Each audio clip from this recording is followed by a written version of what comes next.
سلام. امیدوارم که این 2 هفته سخت و سنگین رو کم آسیب گذرونده باشین.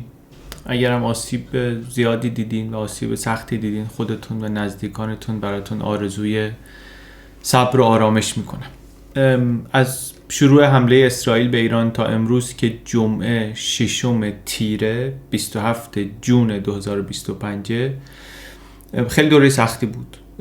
جنگ بود، جنگی که الان خوشحالیم دست کم به یک آتش بسی رسیده و آرزو میکنیم که امنیت پایدار تأمین بشه و جامعه ایران فرصت کنه در این زمانه پرخطر راه خودش رو پیدا کنه برای توسعه و آزادی و زندگی و جستجوی خوشبختی و این چیزا راهش رو پیدا کنه و بتونه پی بگیره. درباره خود جنگ و اینها خب من طبعا حرفی ندارم اینجا بزنم. هیچ وقت برنامه‌مون این نبوده که درباره اخبار روز و این چیزا صحبت بکنیم. به اندازه کافی آدمایی هستن درباره اینا صحبت میکنن، از زاویه‌های مختلف نگاهش میکنن، توضیح میدن، تحلیل میکنن، همه کار میکنن. مخصوصا برای من حالا هم سوادشو ندارم صادقانه و همین که وقتی اینقدر از راه دور نشستم و دارم فاجعه رو از چند هزار کیلومتر اون طرف‌تر رو غیر مستقیم میبینم، واقعا پسندیده هم نیست که به جز همدلی کار دیگری بکنم. درباره کارمونم خب ما این چند هفته ویدیو که منتشر نکردیم.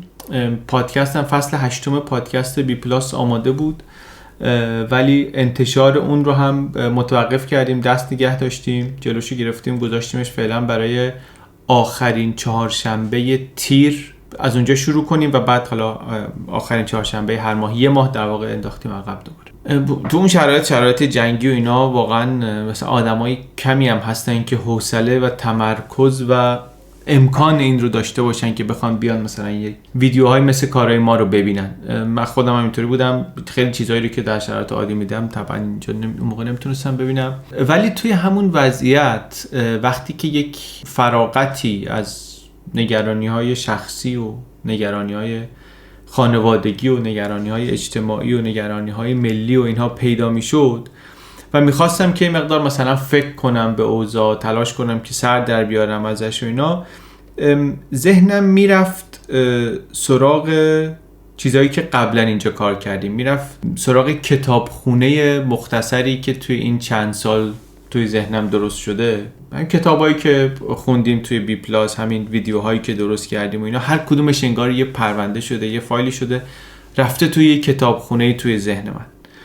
بعد توی موقعیت‌های اینطوری که دیگه مغز آدم و ای بسا روان آدم و بدن آدم وسط بحرانه که دیگه نمیتونه بره مثلا اون موقع کتاب بخونه، نمیتونه اون موقع بره چیز تازه یاد بگیره، من خیلی وقتا خب طبعا میرم مثلا از تو ذهنم یکی از اون پرونده ها رو در میارم جلو، بعد سعی میکنیم با الهام گرفتن از اونا، با کمک گرفتن از اونا مثلا بر خودم یک فکری بکنم دیگه. سعی کنه آدم برای اطرافیانش حداقل آدم مفیدتری بکنه خودش رو. من اینطوری نگاه میکنم به کار. طبعا مسئله های اساسی و مسئله های کلان و اینا دست من و شما نیست، حل کردنش دست ما نیست. اوناییم که باید بهش فکر کنن و حل کنن طبعا اینجا رو نگاه نمیکنن. ولی راستش شاید آخر قصه همین مسئله هایی که دست من و شما هست و همین کارهایی که ما میتونیم بکنیم، اثرش توی سرنوشتمون حداقل از اونی که خودمون فکر میکنیم بیشتر باشه. من گاهی اینطوری فکر میکنم که شاید خیلی مهم نیست که میدان بازی ما چقدره، مهمتر اینه که ما توی این میدونی که داریم بتونیم بهترین بازیمون رو بکنیم. حداقل فکر میکنم این طرز فکر انگیزه بخشتر و سازنده تریه، حتی اگر 100% هم درست نباشه صادقانه، ولی اینطوری فکر میکنم، اینطوری دوست دارم فکر کنم. و الان که تمرکزمون یه مقداری برگشته، یه مقداری بهتر شده، انتشار ویدیوها رو دوباره میخوایم شروع بکنیم. منتها خب شما میدونید روال تولید ما چطوریه دیگه. ما چند ماه طول میکشه تولید کردن ویدیومون، به این معنی که همیشه انتشارمون از تولید چند ماه عقبه. ویدیو انگلیس، تاریخ انگلستان که قبل از جنگ پخش شد، قبل از شروع جنگ پخش شد، ما 6-7 ماه مشغولش بودیم. 6-7 ماه تحقیق و نوشتن و برو و بیا و اینا. ویدیو خیلی خوبی هم شد، خیلی راضی بودیم ازش، ولی خب بیشتر بیننده های کانال ندیدنش توی اون شرایط جنگی و سرنوشت اون ویدیو اینطوری شد. تا چند ماه دیگه هم ما ویدیوهایی که منتشر بکنیم همین ویدیوهایی هستن که قبل از شروع جنگ اصلا تولید شدن، تولیدشون حتی تموم شده یا شروع شده یا وسطاش بودن و اینا.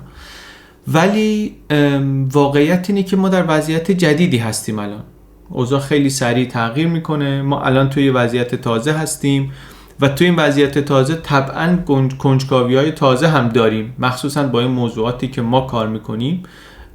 سوالای جدید داریم، شاید یه خورده گسترده‌تر، شاید یه خورده عمیق‌تر، شاید یه خورده مشخص‌تر، ولی هرچی روی این اطلس دنیا حرکت میکنیم، هرچی روی تایملاین تاریخ عقب و جلو میریم، میبینیم که خیلی چیزا هست که باید بدونیم. خیلی بیشتر از 3 سال پیش میدونیم، خیلی بیشتر از 3 سال پیش میدونیم. من واقعاً خیلی خودم رو خوش شانس میدونم که این کانال بوده و من حداقل میدونم از 3 سال 4 سال پیش خودم در این زمینه‌ها خیلی بیشتر میدونم. راستش رو بگم کمتر حرف میزنم. اون موقعی که کمتر میدونستم خیلی بی‌محاباتر صحبت میکردم. حالا نظر داشتم، فکر میکردم مثلا نظر مهمی هم دارم و اینا، ولی الان اونطوری نیست و بیشتر از هر چیزی میفهمم که چقدر کم میدونست الان. ولی خب بعد از هر تجربه، پرسش های تازه، کنجکاوی های نو، همه اینا رو داریم و مثل همیشه میخوایم که با هم یاد بگیریم، میخوایم که به هم کمک کنیم. فکر میکنیم که این با هم یاد گرفتن کاریه که بهتر از هر کار دیگری بلدیم و مأموریتمونه و حالا شاید بیشتر از همیشه باید بفهمیم اینو، باید تلاش کنیم بیشتر بفهمیم که چرا الان اینجاییم، چی به سرمون اومده، چرا اینطوری شده، چه راههایی هست که بشه توش آینده بهتری رو تصور کرد و تلاش کرد برای محقق شدنش. چطوری میشه فهمید، چطوری میشه قوی موند، چطوری میشه کار کرد. سوال جواب داده نشده خیلی زیاد داریم، اونم توی این وضعیتی که قشنگ نشستی تاریخ داره از روت رد میشه دیگه. ما قشنگ نشستیم وسط یه دوره خاصی از تاریخ و فکر میکنیم که لازمه و مهمه که غرق در مسائلی که الان داره اتفاق میفته هستیم، همه جوره، هر کسی یه طوری، ولی حداقل هر چند روز یه بار یه فرصتی به خودمون بدیم و یه نگاهی هم به پشت سر بندازیم، به تاریخ بندازیم، به سرمایه‌ای که داریم، سرمایه ملی که داریم، به سرمایه دانش اجتماعی که داریم، به سرمایه شخصی که داریم از دانش گذشته و دانش دنیا و اینها، یه نگاهی بکنیم، یه خورده زوم اوت بکنیم، یه خورده یه جایی زوم این بکنیم. این وسط یه چیزایی مهمتر میشه. من جلوی چشممون داریم میبینیم که یک چیزایی به وضوح مهمتر از 5 سال پیش، 10 سال پیش، حتی 1-2 سال پیش داره میشه. 1 قرن پیش فروغی دولتمرد بزرگی که بعدش ایران رو از لبه پرتگاه فروپاشی در آورد، برد به پایداری برگردوند. ایشون حدود مثلا 100 سال پیش شاید میخواست برای اولین بار کتاب تاریخ بنویسه برای بچه‌های مدرسه‌ای در ایران، اولین کتاب تاریخ. و کتابش رو اینطوری شروع کرد که مملکت ما ایران است و ما ایرانی هستیم و پدران ما هم ایرانی بودند. پدران و مادران ما هم ایرانی بودند. مادران فروغی نگفت چون اون موقع نمیگفتن.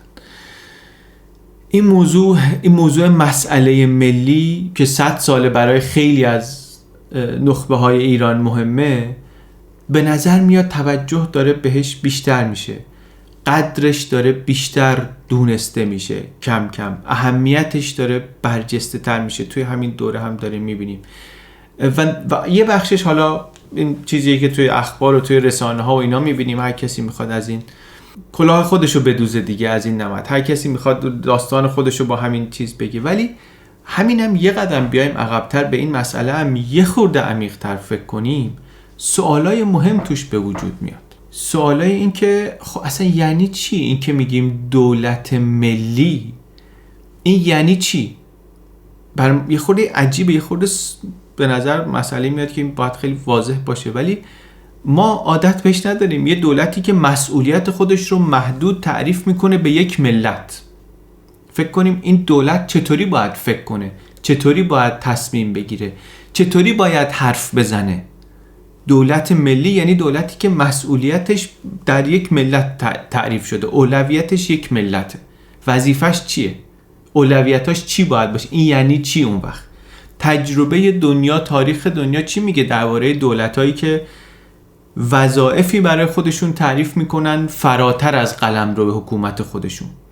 چی کار کردن؟ چی شدن؟ سرشون چی آمده؟ کجا موفق شدن؟ کجا موفق نشدن؟ سرنوشت، درس هایی که از اونا گرفته شده چیه؟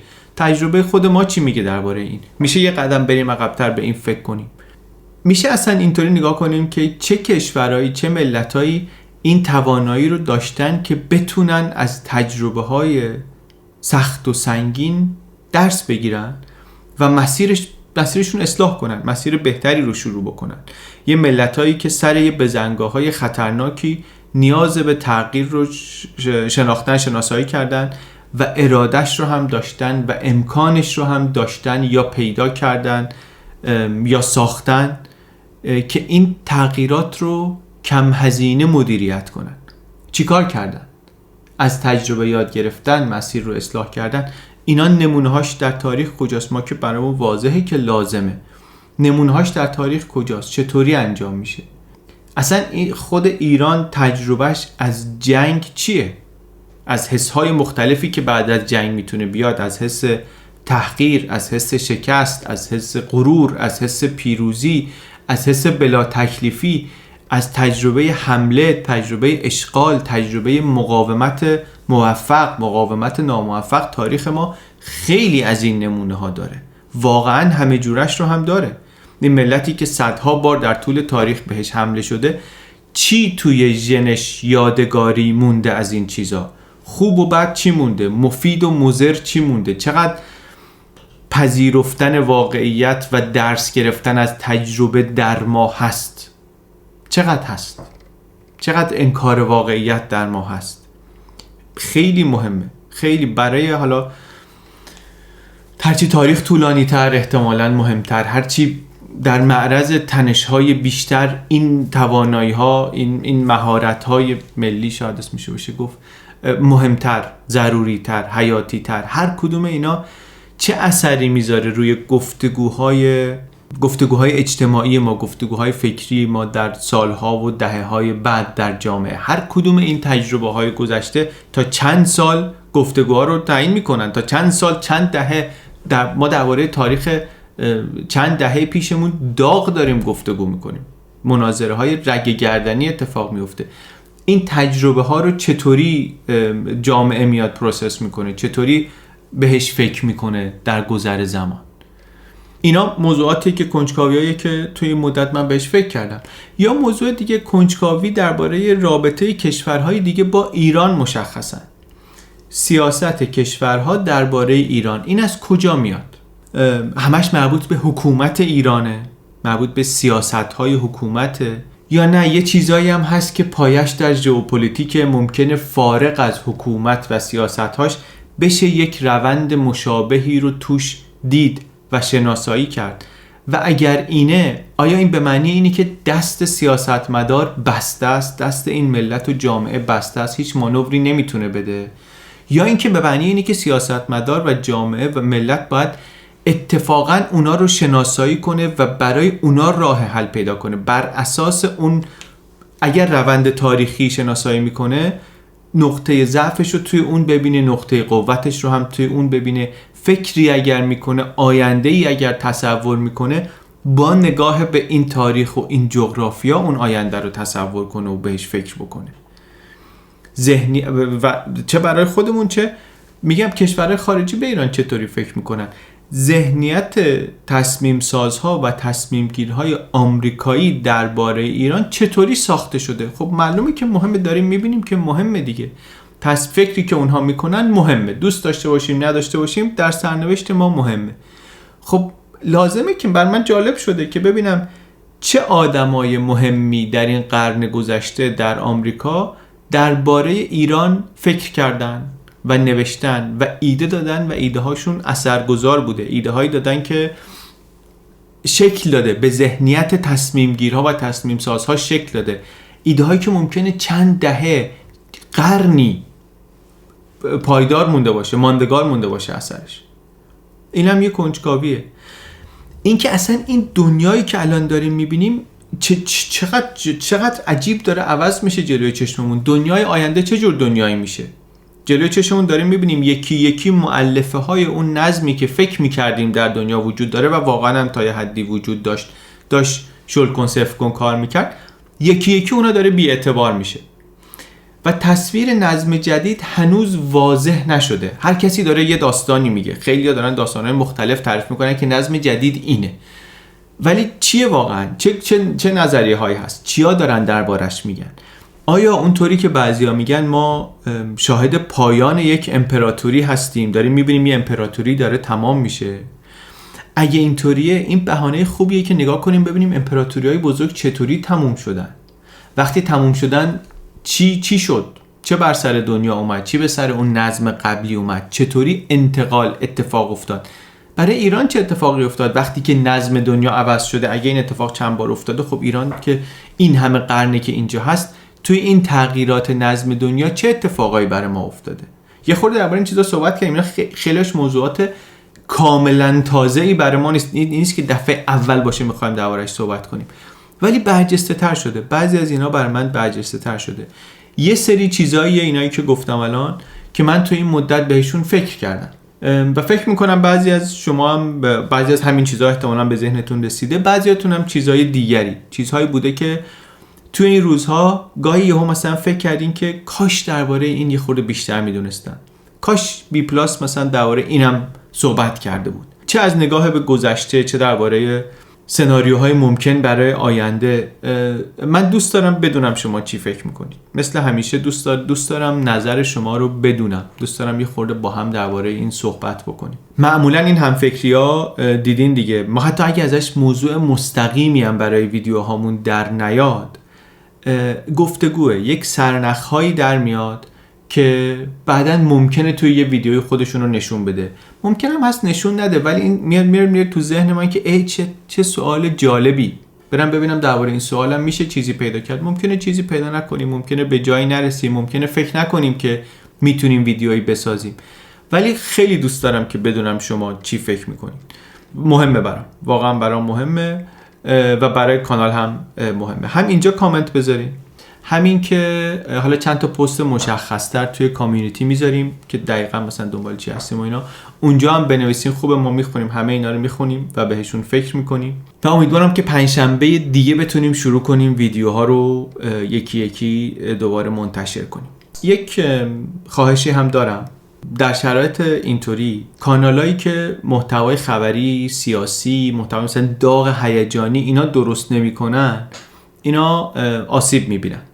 یوتیوب الگوریتمش یه طوریه که وقتی یه مدتی آدما ویدیوهای یه کانالی رو نبینن یا کانال به هر دلیلی ویدیو نذاره، دوباره که شروع بکنه یوتیوب خیلی تحویلش نمیگیره. یعنی باید چند هفته بگذره تا اعتمادش جلب بشه، بعد شروع کنه دوباره ویدیوهای کانال رو به آدما نشون دادن. چون یوتیوب اینطوری نیست که شما سابسکرایب کنی هر دفعه بهت نشون بده ویدیو رو. دیگه نگاه میکنه که شما دفعه قبل دیدی یا ندیدی، نگاه میکنه که بقیه دوستات، آدمایی که باشون چی میگن رابطه داری، تعامل داری، اینتراکشن داری، اینا مثلا ویدیو رو دیدن یا ندیدن. وقتی که کانال خاموشه، ساکته، خیلی فعال نیست، بیننده نبوده توش چند هفته، ویدیو رو با آدمای کمتری نشون میده و این خب بعد طبعا برای کانال، بعد برای کسایی که ویدیو درست میکنن بعد.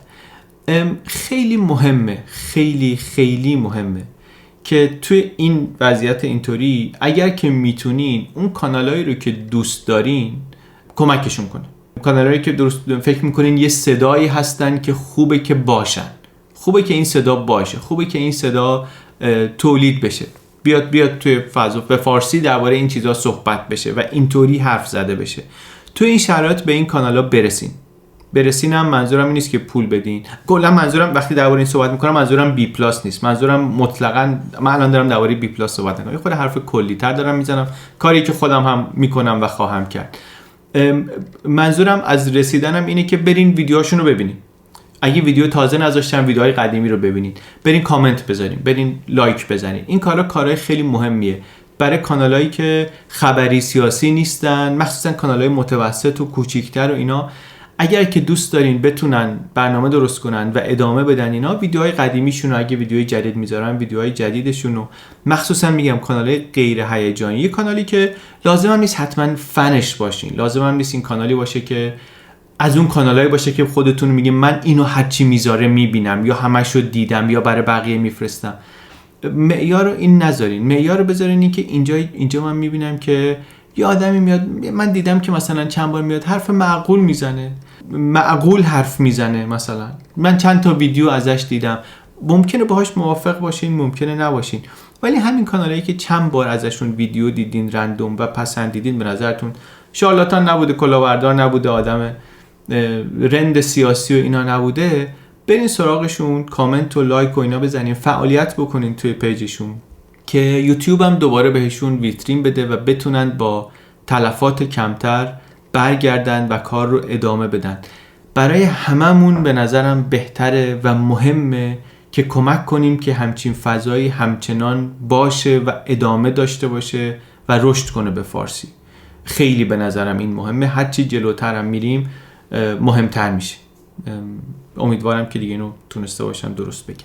ما هم یوتیوب رو شروع میکنیم از این هفته و از 25 تیر هم، آخرین چهارشنبه تیر، فصل 8 پادکست بی پلاس رو شروع میکنیم اپیزوداشو منتشر کردن و از اون به بعدم دیگه امیدواریم که هر چهارشنبه آخر ماه یه دونه ویدیو اونجا بیاد و ویدیو یوتیوبمون هم که با همون روال قبلی ادامه بدیم، کم کم سراغ کنجکاوی‌های جدیدم بریم. منتظر هستیم که از شما هم بشنویم. دم شما گرم، مراقب خودتون هم باشین. مرسی.